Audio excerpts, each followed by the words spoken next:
It's been said over and over again that people would rather be alone in the woods with a bear than with a man.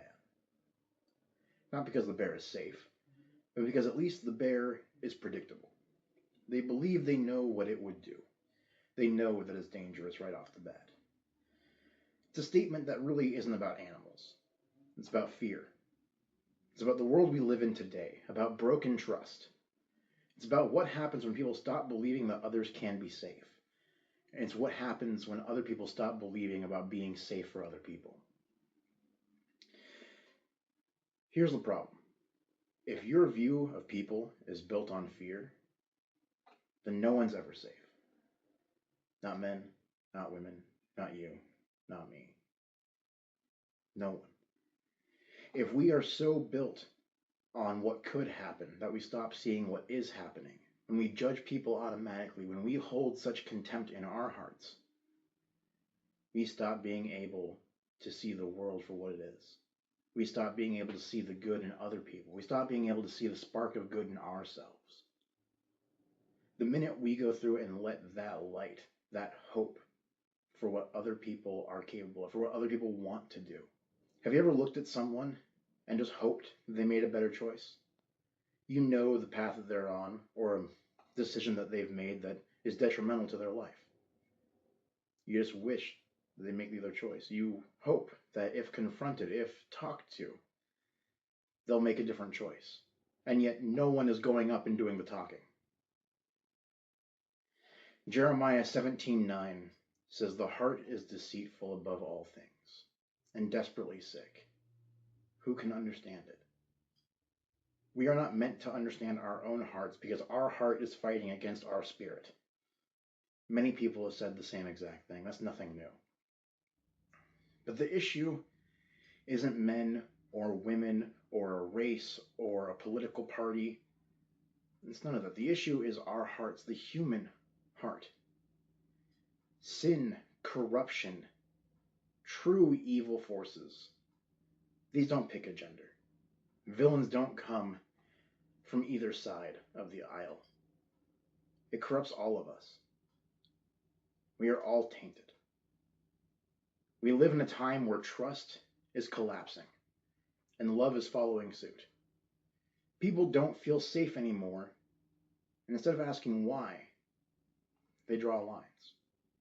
Instead of opening up about what's going on, instead of speaking from the heart and trying to communicate with those around them, they withdraw, they tighten up, and by pulling back to try to feel safe for themselves, they're actually also pulling away from someone that needs a safe person. Maybe that person who's struggling just needs someone who is truly safe, who won't use their failings against them. We live in a world that wants to judge and wants to automatically assume that everyone knows our intent or motives, what we will and won't do, without even a conversation, without even knowing us truly. But if we're honest, violence isn't owned. Brokenness is not limited. And studies showing rising assaults involving weapons, violence present across all kinds of relationships, harm coming from places and people that should be safe. And I'm not just talking about one-off little things. I'm not talking about mistakes. I'm talking about actual, premeditated, irrevocable issues. Something that stems deep into someone's core. Some people can't be reasoned with. Some people don't want to change. But can you really say that you know that someone doesn't want to do something unless you ask? Have you really put your foot forward to ensure that they know you're there? That it's okay, that you will be there if they make these positive changes?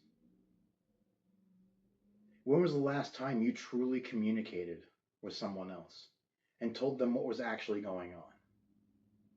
If your safety is built on avoiding a category of people or conversations, if your safe space is built solely on excluding other objects, items, things, people.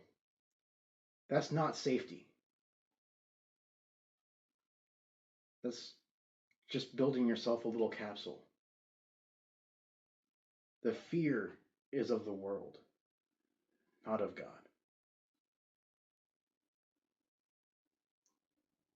We try to build safe spaces. You wall yourself in.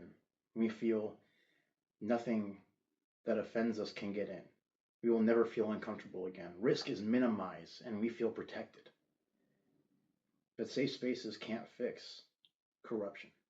They can't fix a sinful heart, and they can't remove selfishness. They can't eliminate betrayal, and they can't guarantee peace. They just shut you in. They shut you out from everything around you, good and bad.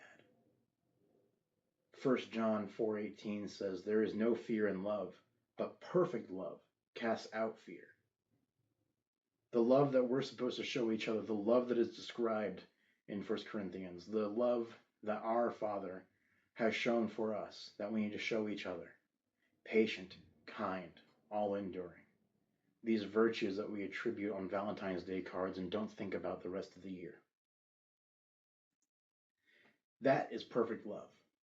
That is the love that casts out fear. Not a love that bottles things up, not a love that hides things away until they're too late and broken, but a love that comes out and says, "I am not afraid because I love you.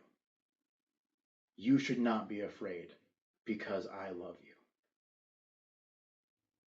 True love means being able to say anything that needs to be said.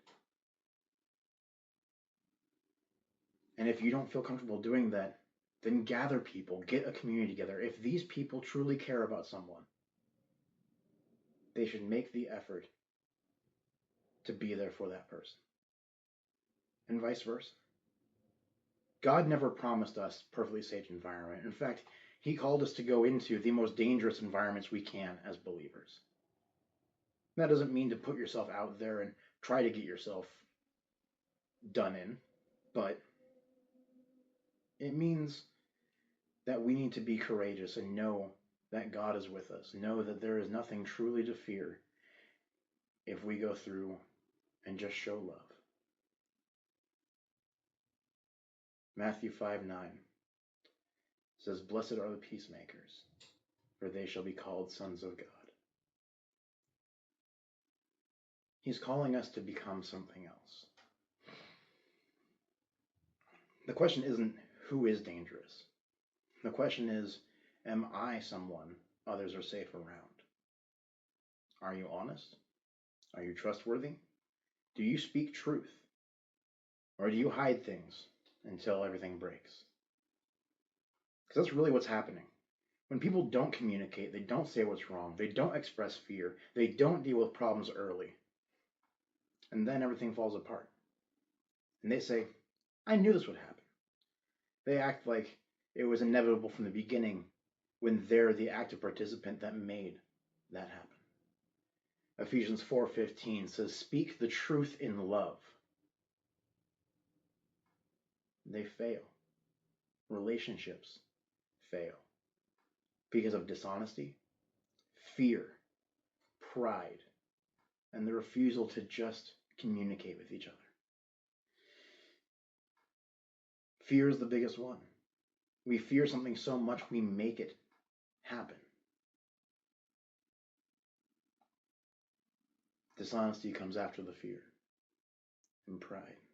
But remember from before, pain turns into perspective, turns into perseverance. If we went through the initial pain of having that conversation and being real with somebody that we love, it would give us all perspective to see both sides of the coin and see the truth right in the middle. Truth isn't one person's perspective or the other's. The truth is a mix. The truth is in the middle. And once we go through and get that perspective, now we can actually persevere and grow together and love together.